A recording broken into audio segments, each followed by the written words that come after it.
बिस्मिल्लाहिर्रहमानिर्रहीम। मैं हूं हकीम मोहम्मद अहमद सलीमी। आज हम एक और अहमियत के हमल प्रोग्राम के साथ आपके सामने हाजिर खिदमत हैं।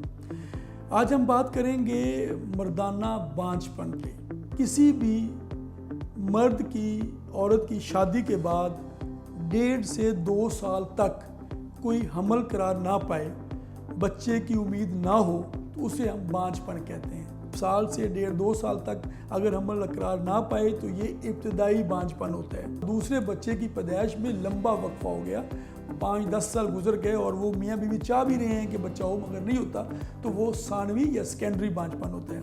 ख़वातीन हज़रात, और मर्द के अंदर जो एक रतूबत बनती है जिसे मादा मनविया या अंग्रेज़ी में सीमन के नाम से हम जानते हैं, इसके अंदर अल्लाह ताला ने कुदरती तौर पर लाखों और मिलियंस की तादाद में जरसूमे रखे होते हैं, और वो मिलियंस जो जरसूमे हैं उसमें से एक जरसूमे ने जब मिलाप होता है तो वो औरत का बैज़ाए उनसा, जिसे ओवा कहते हैं, या उसे औरत से निकलने वाला अंडा कहते हैं, और वो औरत की ओवरी से निकलता है।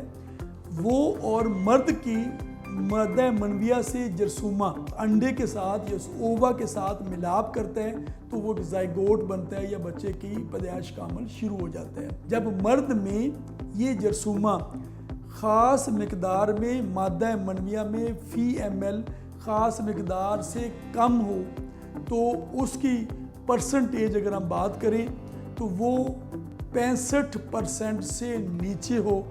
जितनी उसकी परसेंटेज ये शरह 65% से नीचे जाएगी तो वो फर्टाइल होने का या वो बच्चे की हमल होने का चांस कम से कम होता चला जाएगा।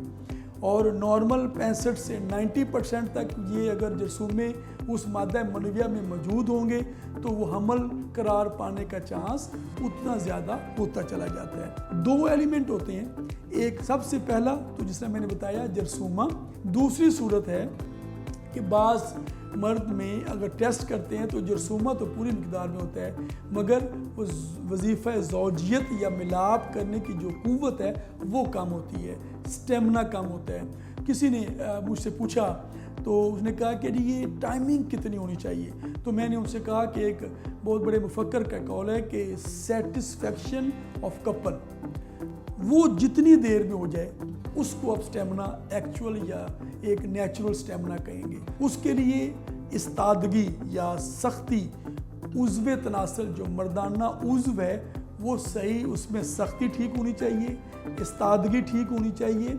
इंतशार ठीक होना चाहिए, और फिर वो टाइमिंग जो है वो जो स्टेमिना है वो मुनासिब हो ताकि जो उसकी बीवी है या जो मुखालिफ पार्टनर है वो सेटिस्फाई हो जाए।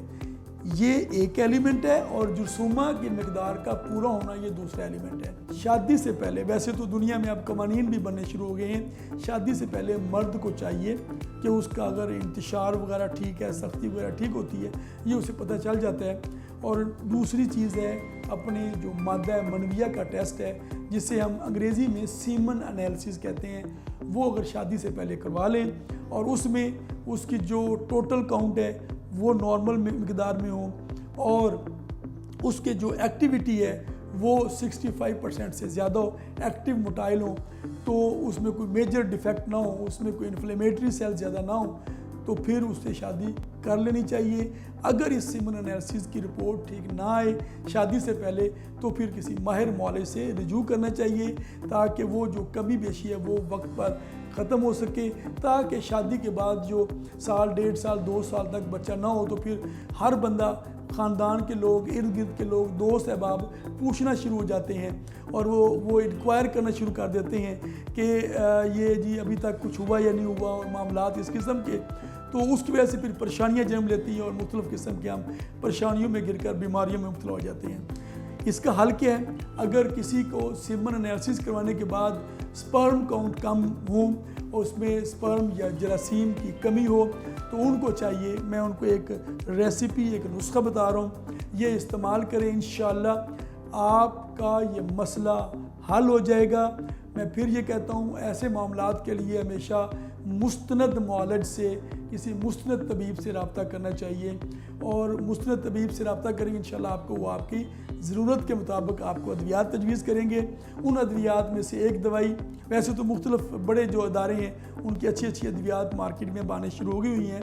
एक जो दवाई जिसमें सालम मिस्री, संघाड़ा, मूसली सफ़ेद और चीनी या कूज़ा मिस्री, सालम मिस्री, मूसली सफ़ेद, संघाड़ा और कूज़ा मिस्री, चारों चीज़ें बराबर वज़न लेकर पीस लें और पाउडर करके रख लें। इसमें एक चीज़ और, जिसे मगज़ पंबा दाना या बनोले के बीज कहते हैं, मैं अपनी दोबारा दोहराता हूँ, सालम मिस्री, मूसली सफ़ेद, संघाड़े, मगज़ पंबा दाना जिसे बनोले के बीज कहते हैं, और पांचवी चीज़ चीनी या कूज़ा मिस्री।